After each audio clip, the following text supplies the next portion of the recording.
how's it going? So today I am searching for the best Donkey Kong Country game. And since Donkey Kong lives in a jungle, I thought it'd be fitting that I do this video in a jungle.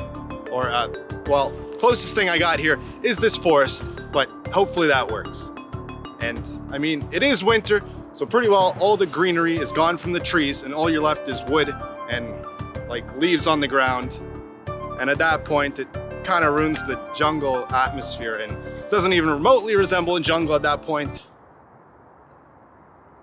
Screw it, I have these games at home, I'm out of here. Not exploring forests. The Donkey Kong Country series. These games are such great platformers, so I don't even know how I'm gonna rank all of them. They set the bar back then in what a 2D platformer could be, and even have made a comeback in a few great modern 2D platformers. So let's get on with this. But before we do so, do you guys want to see behind the scenes pictures for these videos, random Photoshop edits that I use in the videos, and just other random pics in my life? Well then follow my new Instagram account, Infinite Bits TV. This is gonna be like my main social media account where you can message me, see sneak peeks of future uploads, and I'll be having polls that you guys can vote on that will be exclusive to my Instagram page. Plus it's just a way for me to still post in between uploads. So check it out, follow me, stalk me on there, whatever you must, you won't be disappointed. Okay, on to the ranking. Oh, and as always, I reveal the next ranking video at the end of this one. Yes, okay, so we are looking at 5 different games this time, and before I get into this, I just want to say these are all some of the greatest 2D platformers, like, ever. And even the game that comes in last place is still a great experience. So let's get on to that game because it's known as Donkey Kong Country Returns. Yes, Donkey Kong has finally returned, and it was a pretty good comeback, I'll give it that. This game captured a lot of what made the original trilogy great. The characters felt similar to Control, the hard difficulty is back, and all the level layouts felt unique from one another. While there was world themes, all of the stages introduced different mechanics that all played out differently. The first stage starts out in your typical jungle level, but then the next stage is a more vertical level based on climbing this grass. And the stage after that has you high up on these rocking flower trees while riding on a rhino. This is something that all of the Donkey Kong Country games do really well, so it's great to see it back again. Not only do the levels have different level mechanics, but each of them has a different visual style that make them all stand out on their own. They even added these really creative silhouette sunset levels that were always a good change of pace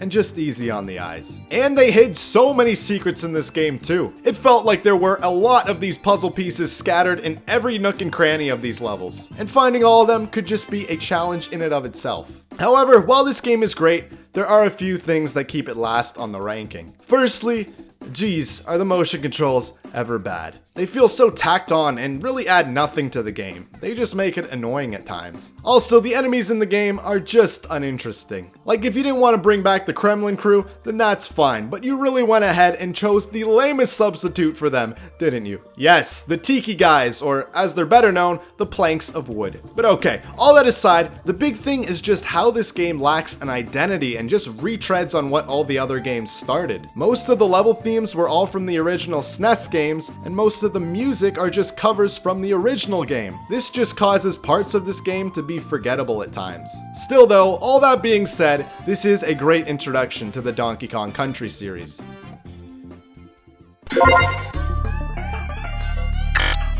So the next Donkey Kong game here is one that is often forgotten and not really as discussed when compared to all the other games in this series, but it still does a lot of things right and is a solid game. This is Donkey Kong Country number 3.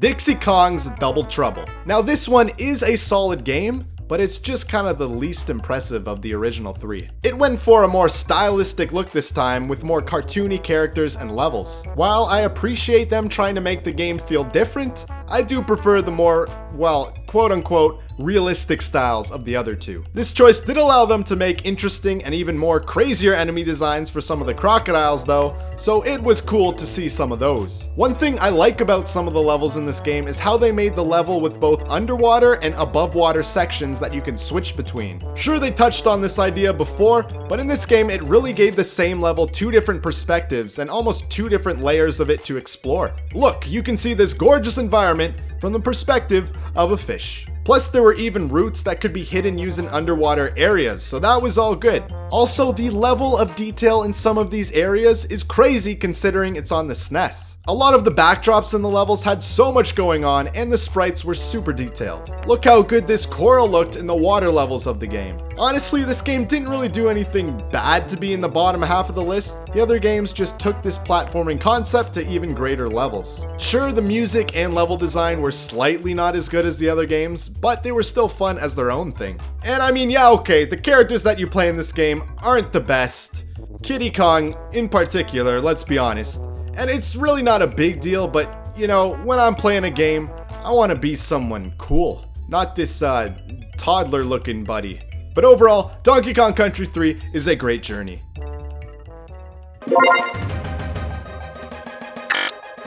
Okay, so moving away from Donkey Kong Country 3, we have 3 Donkey Kong Country games left. And this next one here combines all the classic elements and features into one great Donkey Kong Country game. This is because we are talking about, well, the classic original Donkey Kong Country game. Donkey Kong Country on the Super Nintendo. This game is what I like to call the physical embodiment of an atmospheric 2D platformer. All the levels in this game just felt so immersive and alive, unlike any games before. You had these treehouse levels where you were high up in the treetops shooting around in barrels and stuff. Then there's all the classic jungle levels too, which really felt like an alive world with all the animals in them. And of course, the most relaxing areas, the underwater stages. These had some of the most calming atmosphere in the game as you swim by and gaze at the empty ocean background. And speaking of the backgrounds, they were super impressive too. Just look at this sunset effect they made in this game. The level mechanics themselves were also pretty varied and unique from one another. You'd go from levels where these rolling beaver guys will chase you like Indiana Jones to high stakes, high intensity minecart levels. Or even areas like this stop and start thing here. This was a place that was filled with really powerful enemies that you can put to sleep for a bit by hitting these barrels. And then you'd have to sneak by while they were asleep.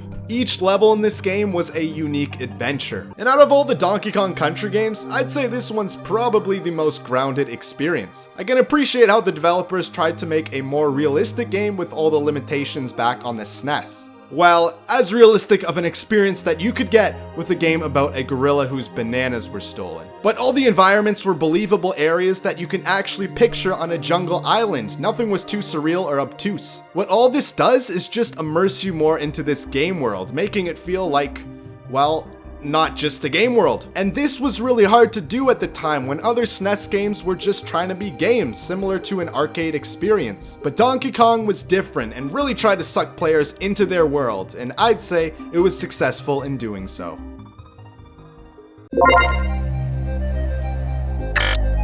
So what we have left here are 2 of the most legendary 2D platformers of all time, and you're asking me to choose between the 2? Yeah, okay. Were it so easy. Luckily though, all of these clips that you're watching now are filmed after I already made the list, so I already know what the number 2 spot is going to be, and that is of course Donkey Kong Country Tropical Freeze.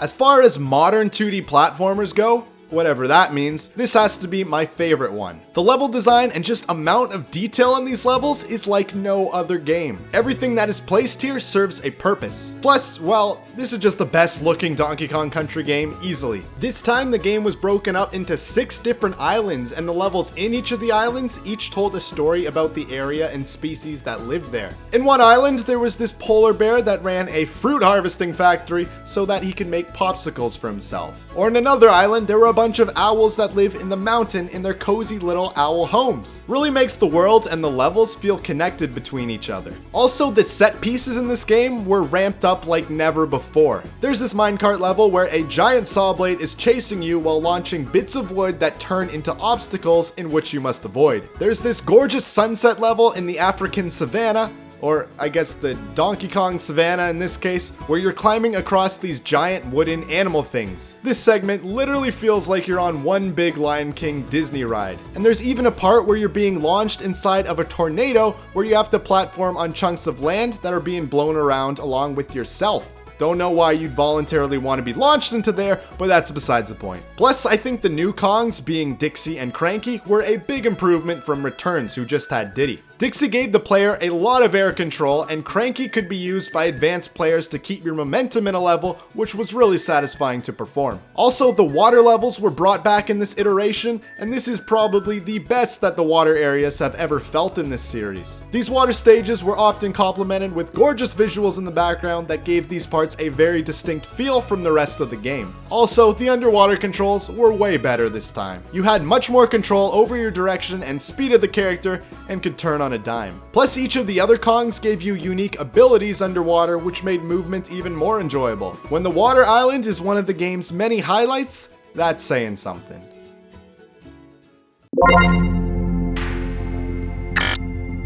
Okay, so I know this is like the popular opinion for this one to be the best Donkey Kong Country game, but hey, it's popular for a reason. This game literally took the original Donkey Kong Country formula and perfected it in so many new ways. The level settings this time were especially notable. While the stages in the original game were more grounded, this time they really had more creative and over-the-top level themes. You don't start in a jungle this time, but start by exploring the different areas in a pirate ship. And just look at this 3D effect on the background on the sunken basement part of the ship. That was well done. The other areas that you explore include this giant beehive here, complete with honey that sticks you to the walls, and even ghostly carnivals with skeleton roller coasters. Come on, don't you just want to visit there? Makes you think how they power an amusement park on an island that's run by a bunch of crocodiles.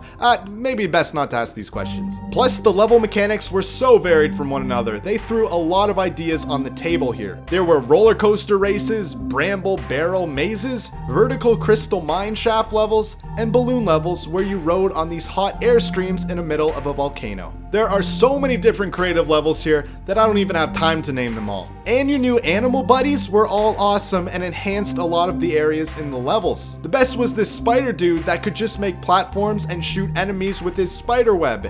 He was great. Who cares about the rest of the buddies? Just bring the spider guy back in the new games. And don't even get me started with the music in this game. I'll start by saying, not only do all the Donkey Kong Country games have great music, but this one in particular has one of the best video game soundtracks in general. Listen, I don't always like talking about the music in video games because I ain't no composer. I can't break down why a song works. I just like what I like. So some of the standout tracks for me are Forest Interlude, In a Snowbound Land, and of course, 1,000 times, of course, Sticker Brush Symphony.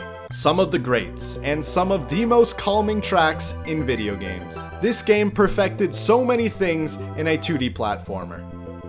Yes, so those are my picks for the top Donkey Kong Country games, and even though I couldn't go adventuring in a jungle today, Donkey Kong games can bring the adventure to anyone.